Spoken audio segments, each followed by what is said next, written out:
നമസ്കാരം, ഞാൻ നിങ്ങളുടെ സ്വന്തം VS മുരാരിതന്ത്രി. ഈ വർഷത്തെ മേഷ വിഷു സംക്രമ ഫലം ലഘുവായ ഒരു വിവരണം. മീനശനി ഇടവവ്യാഴം കൊല്ലവർഷം 1200 മീനമാസം 30-ാം തീയതി 50 നാഴിക 20 വിനാഴികയ്ക്ക് മേൽ ഞായറാഴ്ച ദിവസം ചോതി നക്ഷത്രത്തിലാണ് ഈ വർഷത്തെ മേഷ വിഷു സംക്രമം. ശരിക്കും ലോകത്തെമ്പാടും പലതരത്തിലുള്ള ദുരിതങ്ങളും അനാപത്തുകളും ഭൂമിചലനവും മറ്റുള്ള യുദ്ധങ്ങളും പരാക്രമങ്ങളും ഒക്കെ സംഭവിക്കാൻ പോകുന്നു. ആരോഗ്യരംഗത്തായാലും ഭരണരംഗത്തായാലും സാമുദായിക സാംസ്കാരിക കായിക സിനിമാ രംഗങ്ങളിലായാലും വളരെയേറെ അരാജകത്വം വന്ന് നിറയാൻ പോകുന്ന ഒരു കാലമാണ്. ശരിക്കും നമ്മൾ ചിന്തിക്കേണ്ട ഒരു കാര്യം, ഭൂമി ശരിക്കും ഒരു അച്ചുതണ്ടിൽ കറങ്ങുന്ന ഒരു ഗോളമാണ്.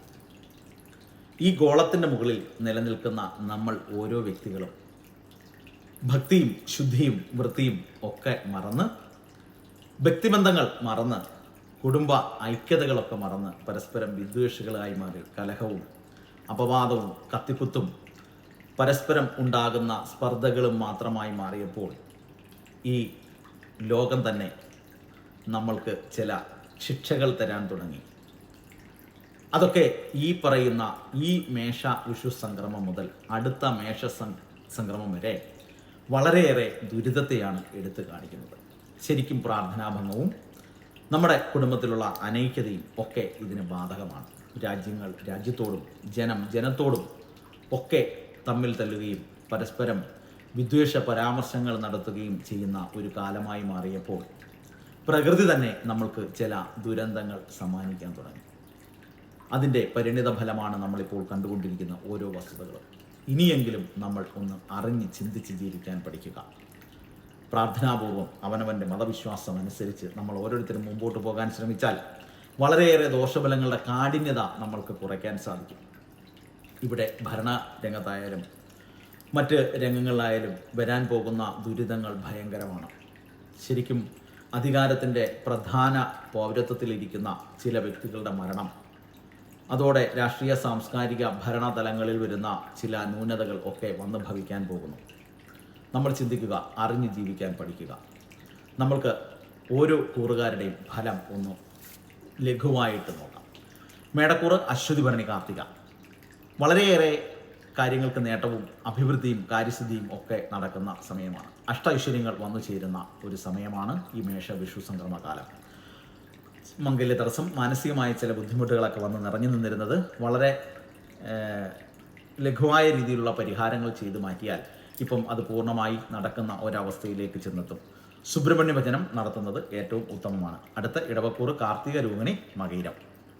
വ്യാഴത്തിൻ്റെ അനുകൂലം ഇവർക്കുണ്ടെങ്കിലും ചില ന്യൂനതകളും ദുരിതങ്ങളും ഇവരെ വന്ന് ബാധിക്കുകയും ശുഭത്വമല്ലാത്ത ചില അവസ്ഥയിലേക്ക് കൊണ്ടുപോവുകയും ചെയ്യും.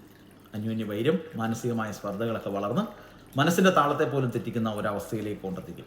അതുകൊണ്ട് അവർ ശിവഭജനം നടത്തുക. മിഥുനക്കൂറ് ശരിക്കും മകയിലും തിരുവാതിര പുണർന്നും നക്ഷത്രക്കാർക്ക് വളരെയേറെ കാര്യതടസ്സവും മാനസികമായ ചില പ്രതിബന്ധ ഘട്ടങ്ങളും ഒക്കെയുള്ള സമയമാണ്. അപ്പോൾ അവർ കൃത്യമായി വിഷ്ണുപ്രീതി വരുത്തുക. കർക്കിടകക്കൂറ് പുണർദം പൂയം ആയില്യം.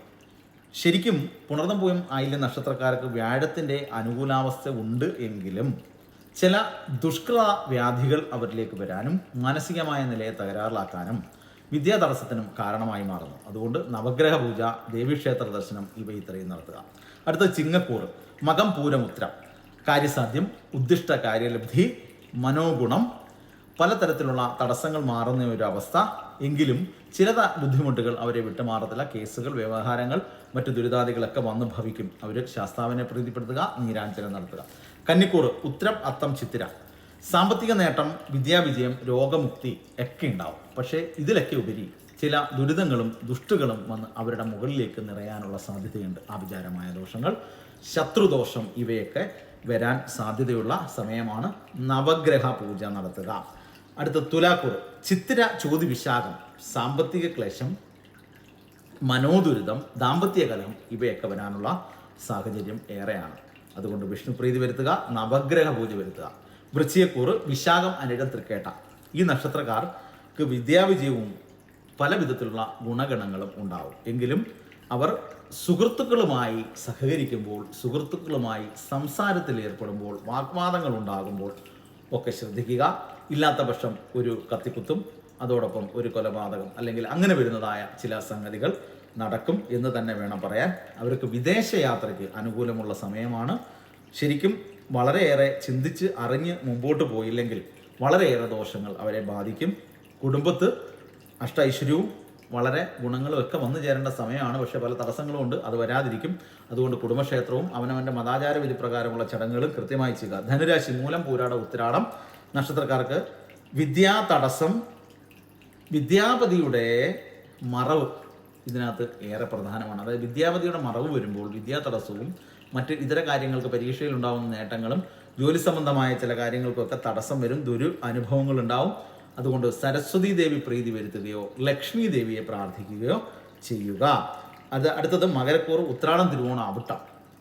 ശരിക്കും ഉത്രാടം, തിരുവോണം, അവിട്ടക്കാർക്ക് ഭൂമികാരകമായ ചില തർക്കങ്ങൾ, കർമ്മവിഘ്നം, കേസുകൾ, മാനസികമായ ചില പ്രശ്നങ്ങൾ ഇവയൊക്കെ കുലത്തിൽ തന്നെ ഉണ്ടാവും. അതെല്ലാം വളരെ ശ്രദ്ധിച്ച് കണ്ട് വേണം മുമ്പോട്ട് പോകാൻ. ദേവീക്ഷേത്ര ദർശനം നടത്തുക, അതുപോലെ വിഷ്ണു പ്രീതി വരുത്തുന്നതും ഏറ്റവും ഉത്തമമാണ്. കുംഭക്കൂറുകാരെ, അവിട്ടം, ചതയം, പൂരിട്ടായ നക്ഷത്രക്കാർക്ക് വിദ്യാർത്ഥികൾക്ക് ഏറ്റവും അനുകൂലമായ സമയമാണ്. ജോലി സാധ്യതകളുള്ള സമയമാണ്. പരീക്ഷകൾ എഴുതിയാൽ അതൊക്കെ പാസ്സാവുന്ന ഒരു സമയമാണ്. മംഗല്യകാര്യങ്ങൾ കുടുംബത്തിൽ നടക്കുന്ന ഒരു സമയമാണ്. അഭിവൃദ്ധി, കുടുംബസ്വത്തുമായി ബന്ധപ്പെട്ട ചില ഭാഗങ്ങൾ ഒക്കെ നടക്കുന്ന സമയമാണ്.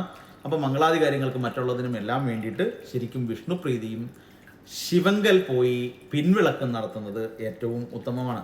മീനക്കൂറുകാർ, പൂരിട്ടാതി, ഉത്രട്ടാതി, രേവ നക്ഷത്രക്കാർക്ക് കുടുംബ വിജയം, അംഗീകാരം, ഭരണരംഗങ്ങളിൽ നേട്ടം, സാമ്പത്തികമായ ഉന്നതി, പത്ര, മാധ്യമ, സിനിമ, ആരോഗ്യ, മറ്റ് ഇതര രംഗങ്ങളിൽ പ്രവർത്തിക്കുന്നവർക്കൊക്കെയും അഷ്ടഗുണങ്ങൾ വന്നു ചേരുന്ന ഒരു സമയമാണ്. അപ്പം അവർ കൃത്യമായിട്ട് വിഷ്ണുവിനെ ഭജിക്കുകയും നവഗ്രഹ പൂജ ചെയ്യുകയും വേണം. അതുപോലെ അവനവൻ്റെ മതാചാര വിധി പ്രകാരമുള്ള എല്ലാ ചടങ്ങുകളും ചെയ്തു കൊള്ളുകയും വേണം. നമ്മളിപ്പോൾ ഈ പറയുന്നത് ഓരോ കൂറുകാരുടെയും ഫലമാണെങ്കിലും ഒരു വയസ്സിൽ ജനിക്കുന്ന ഒരു കുഞ്ഞിനും 90 വയസ്സുള്ള ഒരാൾക്കും 55 വയസ്സുള്ള ഒരാൾക്കും 32 വയസ്സുള്ള ഒരാൾക്കും ഒരേ ഫലം കിട്ടണം എന്നില്ല. ഇത് ഒരു പൊതുവായ ഫലത്തെയാണ് പറയുന്നത്. അപ്പം നമ്മുടെ കൃത്യമായ ഫലം അറിയണമെങ്കിൽ കൃത്യമായി നമ്മൾ ഒരു ആചാര്യനെ കാണുകയോ കൃത്യമായി ആ ഫലം വിശദീകരിച്ച് നോക്കുകയോ ചെയ്യണം. ഒരാളുടെ ഗ്രഹനിലയും അംശകവും വെച്ചാണ് കൃത്യമായ ഫലത്തെ നമ്മൾ പറയേണ്ടത്. ഇവിടെ നമ്മൾ ചിന്തിക്കേണ്ട ഒരു കാര്യം, പൊതുഫലം നോക്കി നമ്മളെല്ലാവരും ഇരിക്കും. അത് നമുക്ക് കൃത്യമായ ഫലത്തെ നമ്മൾക്ക് നിറവോടുകൂടി തരികയില്ല.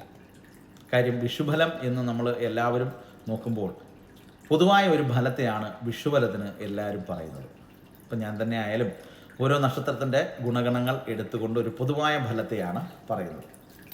അത് നമ്മൾ ചിന്തിക്കുമ്പോൾ ഉത്തമ ഫലങ്ങൾ കുറഞ്ഞു പോകും. ആ ഉത്തമ ഫലം എന്തുകൊണ്ട് കുറയുന്നു? നമ്മുടെ നക്ഷത്രവിധി പ്രകാരമുള്ള പോസിറ്റീവ് എങ്ങനെ എടുക്കണം എന്ന് നമ്മൾക്ക് അറിയില്ല. അങ്ങനെ അറിയണമെങ്കിൽ ഒരു ആചാര്യനെ സമീപിക്കുകയും ആ ആചാര്യൻ വഴി നമ്മൾ കാര്യങ്ങൾ ഗ്രഹിച്ച് അറിയുകയും വേണം.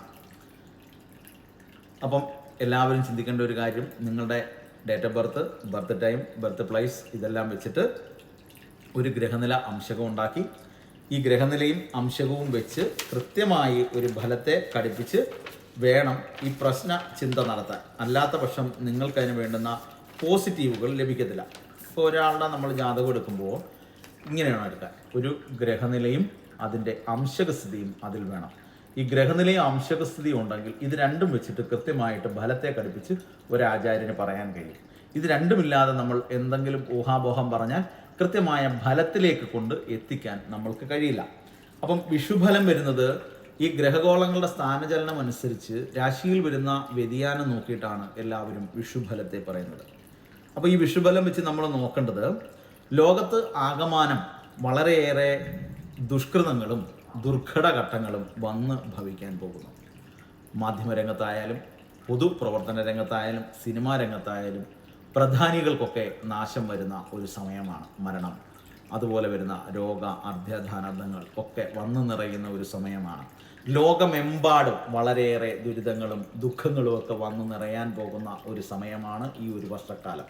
എല്ലാവരും പ്രാർത്ഥനാപൂർവം എല്ലാ കാര്യങ്ങളും നേടിയെടുക്കാൻ ശ്രമിക്കുക. നന്ദി, നമസ്കാരം.